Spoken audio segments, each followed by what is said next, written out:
Creia que Deus proverá. Essa é a segunda parte da palavra que nós começamos na semana passada. Eu gostaria de estar falando agora o texto de referência para essa parte final dessa palestra. Gênesis 22, versículo 12 e 13. Então lhe disse: não estenda a sua mão sobre o rapaz e nada lhe faça, pois agora sei que temes a Deus, porquanto não me negaste o seu único filho. Versículo 13. Tendo Abraão erguido os olhos, viu atrás de si um carneiro preso pelos chifres entre os arbustos. Tomou então Abraão esse carneiro e o ofereceu em holocausto em lugar do seu amado filho. Deus sempre traz a solução no momento que a gente menos espera. Mas o que chama a atenção é essa intensidade de fé que demonstrou Abraão. Essa possivelmente foi a maior demonstração de fé de que alguém já deu a Deus até o dia de hoje. Hoje ele é chamado biblicamente como o pai da fé, e ele, em termos de fé, é paterno mesmo. O Senhor não deixou Abraão matar o filho, porque não era essa a intenção de Deus, pois não era isso o projeto. O projeto era uma multiplicação, uma nação surgiria. A questão era saber até onde Abraão demonstraria sua submissão a Deus. O projeto de Deus era tão grande, foi tão grande, que para que tudo aquilo que estava no coração de Deus pudesse se transformar em uma nação que surgiria, que seria um povo adquirido, escolhido, separado, quem era a fonte, essa fonte precisava ser provada para saber se ela poderia produzir muitas águas a nível de pessoas. A submissão de Abraão foi de uma intensidade tremenda, que ele chegou à esfera da submissão incondicional para com Deus. Então, mediante uma submissão, essa submissão incondicional de Abraão para com Deus, o Senhor o justificou pela sua fé. Fé justificada. E Deus quer justificar a sua fé, mas você precisa demonstrar, eu preciso demonstrar uma fé incondicional. Qualquer que seja a circunstância, eu vou continuar crendo no Senhor. Gênesis capítulo 15, capítulo 22, versículo 15 a 18, diz assim: então do céu bradou pela segunda vez o anjo do Senhor a Abraão e disse: jurei, verso 16, por mim mesmo, diz o Senhor, porquanto fizeste isso e não me negaste o teu único filho. Isso aí é o processo da justificação. Versículo 17, que deveras te abençoarei e certamente multiplicarei a tua descendência como as estrelas dos céus e como a areia da praia do mar. A tua descendência possuirá a cidade dos seus inimigos. Então essa justificação era tremenda, e ele completou nessa justificação dando uma palavra, uma promessa, uma palavra profética no versículo 18, quando ele disse assim: nela serão benditas todas as nações da terra, porquanto obedeceste a minha voz. Isso de uma forma tão intensa e incondicional, que o que Deus fez com Abraão simbolizou o que mais tarde viria a fazer com que cada um de nós, sacrificando o seu filho para pagar um alto preço pelos nossos pecados. O próprio Deus entregou o seu filho como sacrifício. Abraão foi feito à prova, foi pedido a prova para entregar o filho. ele entregou e Deus disse, não faça isso. Mas quando Deus entregou o seu Filho, ele foi o Cordeiro de Deus para tirar o pecado do mundo. Ele sacrificou o seu Filho para pagar um alto preço pelos nossos pecados. Isso, meu querido, minha querida, mostra-nos que os planos do Senhor estão muito acima do que podemos entender de imediato. Deus, ele é tremendo. Olha só o que o profeta Isaías ele disse lá no capítulo 9,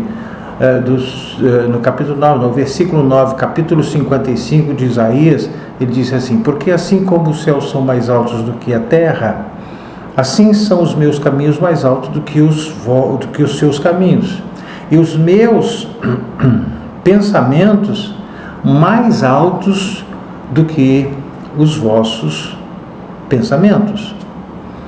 Então, está fora do nosso alcance o que Deus pensa a nosso respeito, que está muito acima do que Deus traça a nosso respeito, que está muito acima.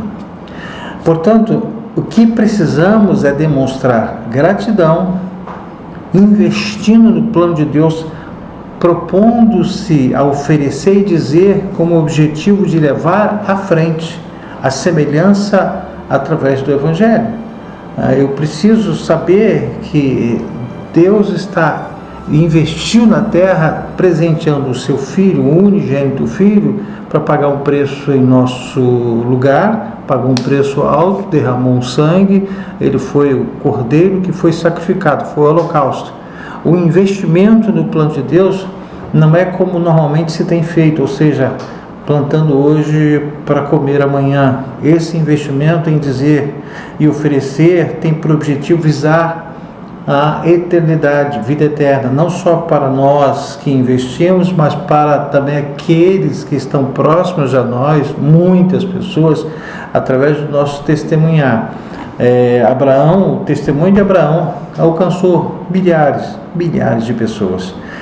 E essas pessoas, elas precisam ser alcançadas com o conhecimento da verdade, quando nós vivemos pela fé, quando nós acreditamos do que Deus é capaz, do que Deus é poderoso para fazer infinitamente mais daquilo que penso ou peço, segundo o poder da fé, o poder da graça, o poder do amor que está dentro de nós. Esse investimento, o investimento da fé, é o princípio da lei do amor, que não se preocupa com seus próprios interesses, não se alegra com a injustiça, mas que se regozija com a verdade. Está lá a questão do que Paulo escreveu para o povo de Corinto, lá em 1 Coríntios capítulo 13, lá no versículo 4, 5, 6, quando ele disse assim: o amor é paciente, o amor é benigno, o amor não arde em ciúmes, não se ufana, não se ensoberbece. Essa é a característica do amor. O amor, ele não se conduz de uma forma inconvenientemente, não procura seus próprios interesses, não se exaspera, não se ressente do mal. No versículo 6 ainda diz assim: não se alegra com a injustiça, mas se regozija com a verdade. Esse amor que eu entreguei a minha vida, que você deve entregar a sua vida, para que nós possamos viver pela fé, porque aquele que fez todas essas coisas, nada está fora do seu alcance, daquilo que, isso eu não posso fazer, ele pode fazer todas as coisas. Essa é a razão pela qual Deus provê todas as necessidades para aqueles que lhe conhecem, que acreditam nele, que confiam nele, que entregam a vida aos cuidados dele. Veja a afirmação do apóstolo Paulo, lá em 2ª carta de Paulo aos Coríntios, capítulo 9, versículo 10, quando ele disse assim: aquele que supre o semeador de semente e de pão para alimento, suprirá, multiplicará a sua sementeira e aumentará os frutos da sua justiça. Por isso, tranquilize-se. Se você está dentro desse contexto de vida sabendo que Deus é o que está cuidando de você, que é o Senhor da sua vida, saiba, você está dentro daquilo que Deus estabeleceu. Provas, tempestades, dificuldades fazem parte da caminhada da vida.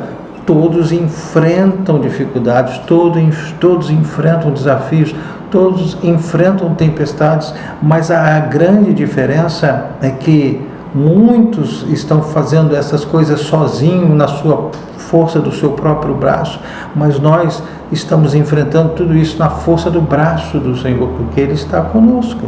Ele é aquele que é poderoso. Ele disse que Ele não nos deixaria e não nos desampararia. E isso está acontecendo. Ele não nos deixa e nem nos desampara, porque é a promessa que Ele fez. Ele falou para os seus discípulos, Ele falou para muita gente, Ele não ia deixar, não ia desamparar. Tá? Então eu preciso absorver e saber que os desafios da minha vida, as provas que eu enfrento, elas têm por objetivo não para me consumir, não para me desgastar, mas para me fortalecer e para aumentar a minha fé. Porque a Bíblia diz que o justo viverá pela fé, ou seja, na certeza de que alcançará o cumprimento das promessas de Deus para mim, para você. O livro de Hebreus, a carta aos Hebreus, capítulo 10, versículo 38, diz assim: todavia o meu justo viverá pela fé, e se retroceder, recuar, nele não se compraz a minha alma. Então, eu gostaria que você ficasse atento e soubesse que Deus, Ele é poderoso. Vamos orar. Pai, eu quero te pedir a tua bênção sobre todos aqueles que estão aqui, que participaram da primeira fase, da primeira parte dessa mensagem, agora estão nessa segunda. Eu quero abençoar todos eles e que o teu nome possa ser glorificado, que o teu nome possa ser engrandecido e que possamos ter nesse tempo, ter a experiência daquilo que tu és poderoso para fazer. Mas para isso precisamos acreditar, precisamos confiar, precisamos entregar toda a nossa ansiedade, todas as nossas preocupações aos cuidados de Deus. Então, nós te agradecemos por tudo em nome de Jesus. Não se esqueça de você, se você ainda não se inscreveu no nosso canal, se inscreva no canal Mensagem Edificante, vai lá e clica, dá lá o seu ok, faça o seu comentário. Então, se você quiser, aperta lá o joinha.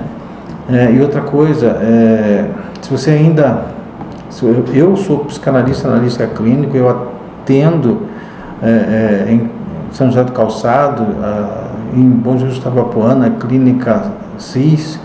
Eu também atendo via online, e você pode se inscrever, você pode entrar em contato comigo através desse canal Mensagem Edificante, através do WhatsApp, através do Instagram, através do Telegram, e através do Facebook. Também sou pastor evangélico, eu sirvo ao Senhor ajudando na Igreja Evangélica Vida. Então eu quero te agradecer por você estar aqui comigo. Até a próxima semana, se assim Deus o permitir. Deus te abençoe.